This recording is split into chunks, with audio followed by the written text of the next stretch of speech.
Hi everyone, welcome back to another video for Phantasy Star Online. In today's video, we're going to look at how to develop your character as you progress through the different difficulties of the game. And we're going to start out with the normal and hard difficulties.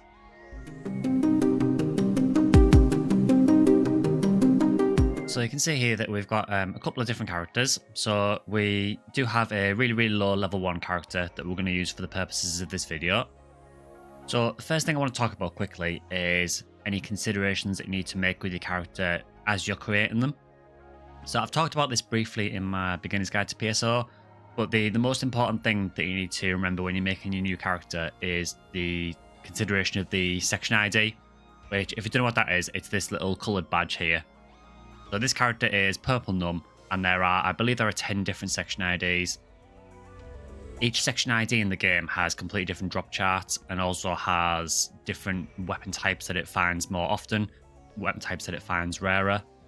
So what you want to do is, before you make your character, look at all of the different drop charts for the server that you're playing on and try and zero in on what it is that you're going to use that character to hunt in the late game. What you also want to make sure is that you've got enough options with your section ID to have a character that's well equipped. So for example, if I'm running this ranger, I want to make sure that I've got at least one character that can find decent ranger gear. Otherwise I'm going to get to the end of the game and have no good ranger gear. So quite often what you'll find in PSO is that you'll actually use a couple of characters to sort of ferry items between each other. So what we'll do first of all is we'll get into the game with this new level 1 character. So this is level 1 Purple Num Mal. So when you first make a new character, when you very first start the game, you'll start out with really basic equipment.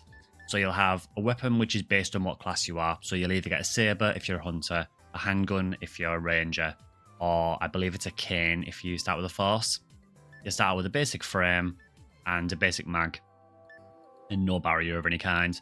You'll also start out, I believe, with about 300 Mazetta. I've got a bit more on this character because I've transferred a bit over. And you'll start out with about 3 monomates as well.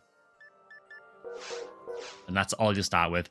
Now, in normal difficulty, which is the first difficulty of the game, there are not many considerations that you need to make really in regards to your gear. To be honest, in normal, most enemies in normal don't drop an actual rare. They might drop something like a Star Atomizer, or they might drop an uncommon unit. So for example, you might get something like a General Legs unit, which would be better than you would typically get in normal. But typically, most things in normal don't tend to drop rares. There are exceptions though. So if we move over to the FNA drop charts. So here we've got the drop charts for normal episode 1 on Niffinia. And we're obviously a Purple Num character. So the first thing I'd be looking at is just a quick scan through normal, just to see if there is anything of interest. There are a couple of enemies that can drop rares in normal, but it is quite rare. So first of all, what I do is just have a quick scan through.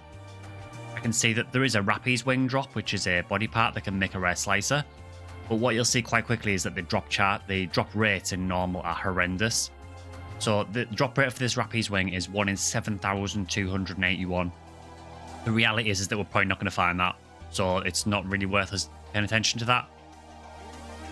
The reason for that is because then if we look into hard and go to Rappy's Wing, you can see same item drops at 1 in 128, which is much easier. So we're not going to hunt that in normal. Keep going through it. Again, we've got things like Boomer's Right Arm.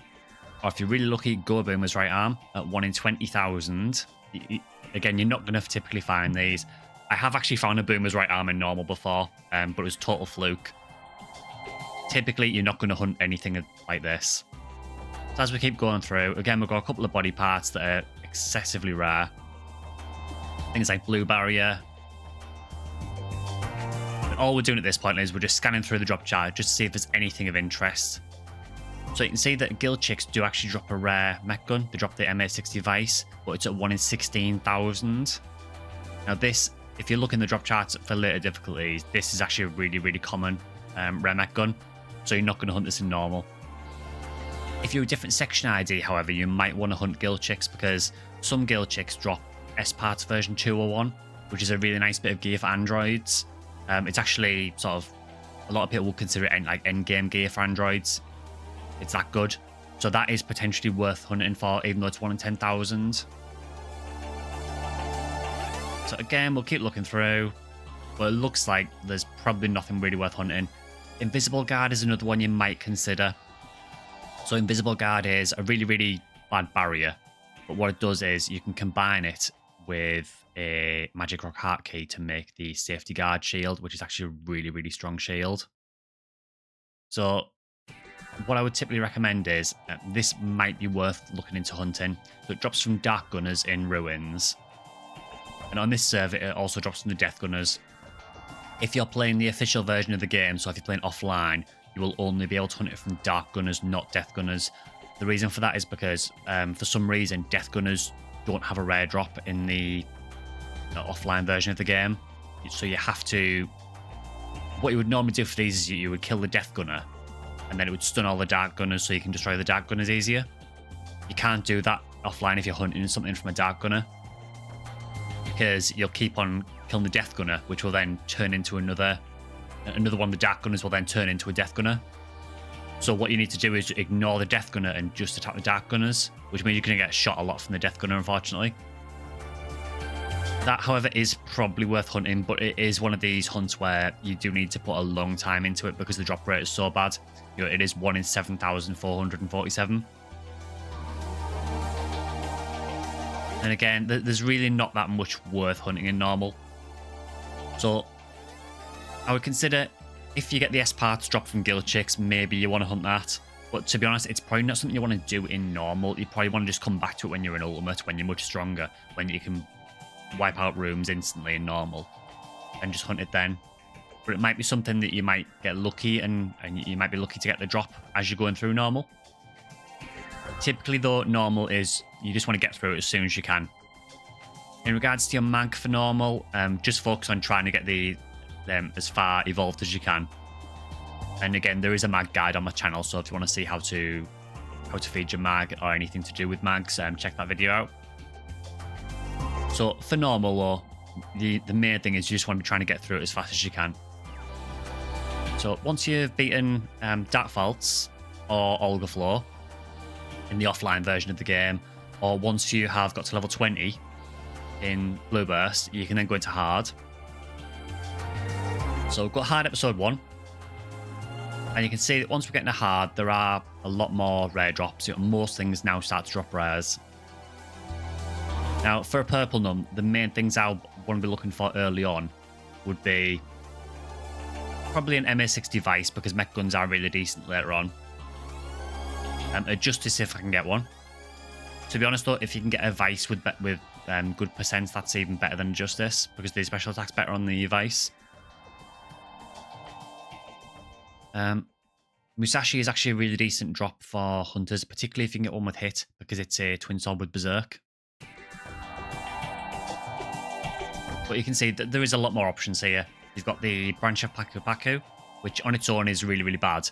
But if you stand under the waterfall in Towards the Future, you'll actually turn it into a Striker of Chow, which is a really, really strong rod for forces. So typically that's what you want to be looking for. So with our character now, if we go back to Affinia.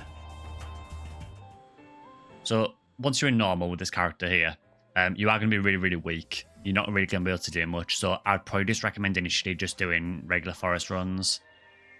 You can use this time just to level your mag. And you'll be able to find slightly better gear. A lot of your gear that you find early on in PSO is just going to be random box drops. You might even buy some things from the shop if they're upgrades.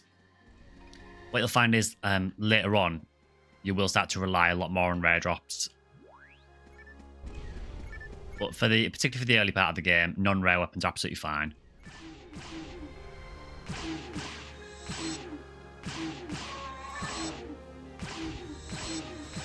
Now, normally you wouldn't level this fast, but there is an experience event on Affinia at the minute, so we are getting boosted experience.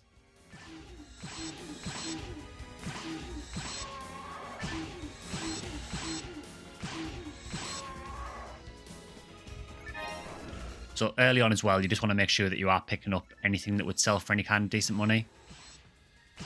So things that would sell early on. So obviously any Mazetta drops, pick those up because it's free money. I forgot how tanky these wolves are for rangers early on. Level 2. Hey. So things you want to be picking up for money. In normal, realistically, not much is worth anything. Particularly when the boxes are completely empty. However, there are certain things that you do want to prioritize.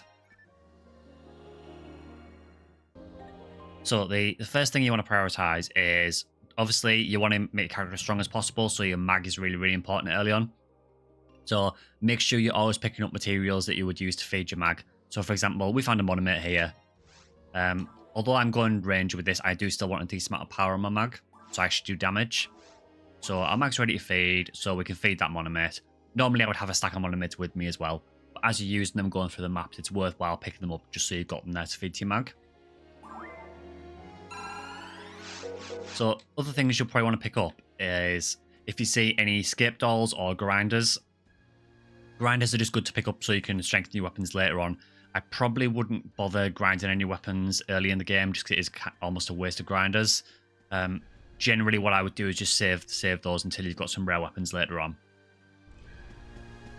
So that's one thing you want to pick up.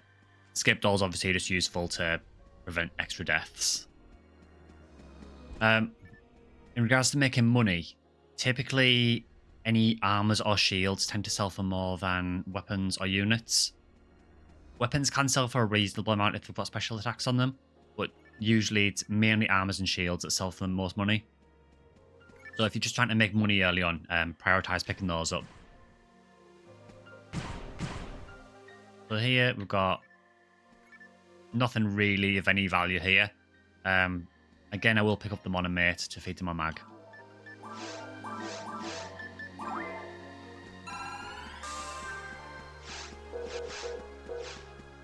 So that's basically all you're going to do in normal.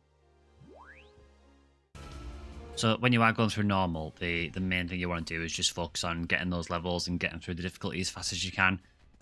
There isn't really a great deal to do in this difficulty. As I've said previously, there's not really much to find, and the whole point of normal is just to get you into the game, sort of teach the mechanics and get you through into hard, basically. So that's how normal works. So ideal scenario would be that you would spend as least time as possible in here. So what I'll do now is I'll switch over to another character that can do hard and just show you what you want to be looking for once you get into hard. So again, now we've got a character that's able to do high difficulties. So I've loaded a episode 1 hard game, and what I'll do is I'll show you what I would be looking for once you get into hard. So once you get into hard, as I've mentioned, the enemies tend to start dropping special weapons more often, and rare armors, rare shields, that kind of thing. In hard, once you get into there are a couple of things that you generally want to look out for, because there is, on a few section IDs, there is a few bits of gear that are well worth hunting. So the first thing I would recommend is, so again, if we just move over quickly to the FNA drop charts. So we've got the episode 1 hard drop charts up here, and this character is a Red Rhea. So what we'll do is, again, we'll look through the charts, just see if there's anything interesting. From hard mode onwards, what I would recommend is looking in particular at the rare enemies. So rare enemies tend to drop in hard and very hard. They tend to drop what I would consider to be like the next tier up of rares from the regular enemies. So as an example, so you can see here that we're getting a lot of Slicer of Assassin drops, but then things like Hilda Blue and Al Rappy, which are the rare enemies, they drop Disco of Liberator, which is the next one up. So things like that you might want to look into. Again, we've got the much easier Rappy's Wing drop as well, so that might be worth looking into as well. For some reason, the Gold Boomer drop is still terrible. So the main thing I tend to look for once I get into hard is in mines. And again, it's from Guild Chicks. So Guild Chicks on a few different section IDs. So on FNA, it's for Viridia, Blue Full, Red Rhea, Oran, Yellow Bows, and White Hill. You get this armor this shield called Secret Gear. It's quite an easy drop rate. So and it's particularly easy for Red Rhea because Red Rhea specializes in this kind of thing. And Secret Gear is a really, really decent bit of defensive gear, so it only needs about level 41 to equip. So by the time you get here, you might not be able to use it when you first get here, but it won't take long for you to get that requirement. But for its level requirement, it's actually got really, really decent stats, and this Secret Gear will carry you into probably very early Ultimate. So I would definitely recommend looking for Secret Gear once you get to hard if you've got a section ID that can find it. If not, just ask someone to make games for you because it is well worth using. Is there anything else? You might also want to consider looking for a Del Saber's left arm. So Del Saber's left arm converts into a shield Del Saber. I will do a guide at some point how to convert body parts as well. Now, shield of Del Saber. On its own, it's a shield with... Its defensive stats are not brilliant. It does have really nice evade, but its defense isn't very good. The main reason that you use Shield of Del Saber is for the Dark Resist. So in Ultimate in particular, there are a lot of enemies that use Megid or instant kill attacks. And by raising your Dark Resist, you can lower the chances of that taking effect. And a Shield of Del Saber is a really, really easy way of boosting your Dark Resistance by a lot.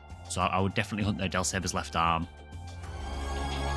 So the Del Saber's right arm that you can get, that forms the Del Saber's Buster, which is a saber. If you wear both of them at the same time, there is actually a set boost that I believe it doubles the evade of the shield, and I think it increases the attack of the saber as well. So it's actually a really decent set boost for particularly for lower level characters as well. Because again, the level requirement to use the shield of Del Saber isn't that high. I believe that's only about level 40 something as well. So definitely worth looking for the Del Saber's left arm in particular. So once you get into hard as well, you might want to also check out episode 2. You might need to be a little bit higher level to be able to do it easily, but in episode 2, particularly the mini bosses in Central Control area tend to drop pretty decent items. It will be a little bit hit and miss in hard mode, but there's usually 1 or 2 things that are worth hunting. So again, if we look on our Red Rhea ID here, and we go down to Central Control, you can see that we actually get an attribute wall from a Mariltas. This is a really, really decent shield, and the main benefit of this, it's a good alternative to Secret Gear. So attribute wall, the main benefit of this is that it boosts a lot of your resistances quite a lot. So again, it's very, very good bit of gear. Not particularly hard to get, 1 in 365 from Mariltas. So that is probably worth looking at as well. That also drops on our purple number as well, actually. And if we go into the mini bosses, occasionally you get some decent drops from these. It is a little bit hit and miss though. So it looks like these IDs, Purple Gnome and Red Rhea, are not particularly good for it. But you do want to just look at those mini bosses. So you want to look at Mericarol, Mericus, Miracle. You want to look at Gibbles. You want to look at Gigu. Those can tend to have some slightly better drops than typical enemies.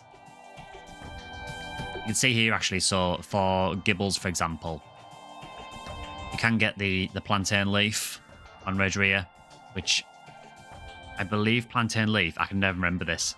It either turns into Plantain Fan or Plantain Huge Fan. I can't remember which.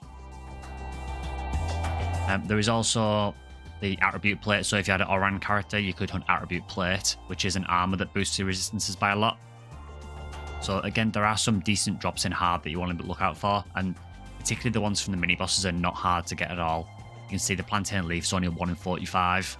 Yes, it's from a mini boss, but if you run something like Tower, you're going to get a lot of Gibbles quite quickly. So that's what I'd look for in hard. Seabed tends to be a little bit underwhelming, to be honest, so I probably wouldn't focus there. It's mainly Central Control area that you want to focus on in hard, and usually look at the mines drops as well. So main things you want to be looking at is rare enemy drops, the Gilchick drop in mines, and then mini bosses in episode 2. And that's what I'd focus on for hard. Apart from that, just focus on getting through hard as fast as you can and trying to get into very hard. Very hard, I would say, is where things start dropping more frequently. You'll notice more rare drops in particular once you get to very hard, and there's a much wider variety of items in very hard as well. So for the meantime, I'll end this one there. If you've enjoyed the video, leave a comment below, or consider liking or subscribing. And I will see you guys in the next video where we look at the second stage of the game, which is very hard and ultimate.